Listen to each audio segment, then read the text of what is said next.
Welcome back. Our next film is 1937's Way Out West, directed by James Horn. The Hal Roach studio was, in the first 30 or so years at least, a great place to work. Being in the industry myself, I can attest to the fact that there is kind of a caste system in the production industry.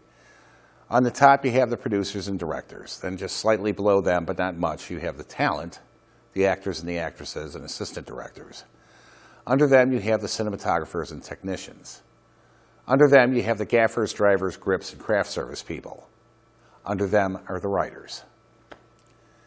Making a movie is an amazingly complex undertaking and a ton of hard work, especially if you're working independently.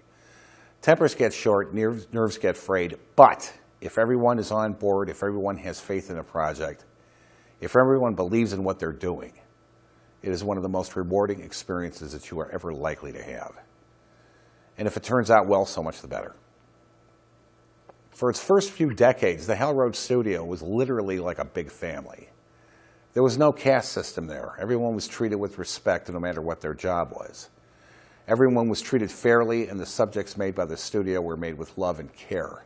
You could tell just by looking at them. Hal Roach shorts and features were unlike any other shorts or features from other studios. There was an underlying sweetness about them that was absent from other studio productions. Other products from other studios were more polished or sweeping, but the Roach shorts were made with love, and the audience sensed that. In the mid to late 1930s, Hal Roach wanted to become an important independent producer along the lines of David O. Selznick or Samuel Goldwyn, and to that end hired accountants and efficiency experts to realize that ambition. As usually happens, that effectively ended the family atmosphere that was the rule at the studio. Everyone suffered as the caste system took over, and relationships Roach had with his talent suffered as well.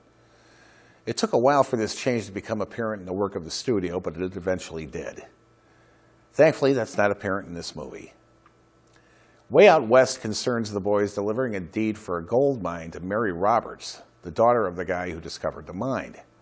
She's being cared for, and I use the term loosely, by saloon owner Finn and his wife Lola, the star performer at the saloon. They treat her like a redheaded stepchild, of course, and she lives a Cinderella-like existence. When Stan and Ollie finally get to town, they foolishly let slip what they're there for, and Finn and Lola set their sights on the deed. James Henderson Finlayson was born on August 27, 1887 in Falkirk, Scotland. After leaving his position as an apprentice in his father's iron foundry, he enrolled in Edinburgh University, where he met actor John Clyde, who talked him into trying acting. He landed a position with the Theatre Royal in Edinburgh, and from there joined a repertory company, appearing in comic roles and performing in music halls. After a year of this, he appeared on Broadway for the first time and toured the States for 4 years doing theater and vaudeville, then settled in Hollywood. He entered pictures then, getting a contract with Mack Sennett and appearing with the Keystone Cops and as a second to Ben Turpin.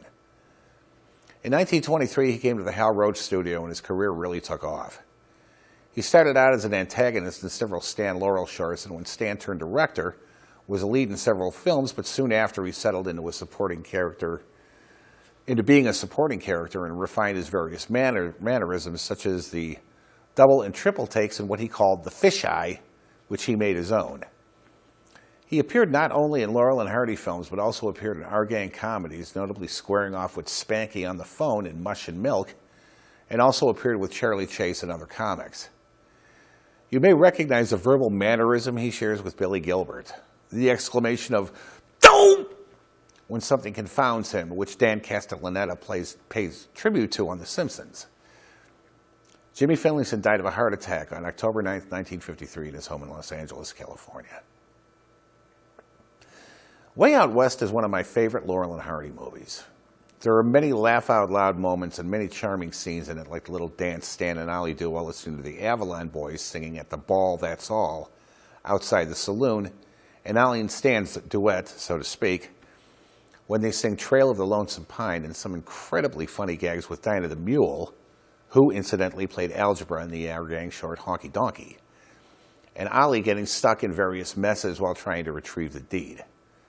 I don't want to ruin anything here, so sit back, relax, and enjoy Mr. Laurel and Mr. Hardy in Way Out West, right here on Cleveland Classic Cinema.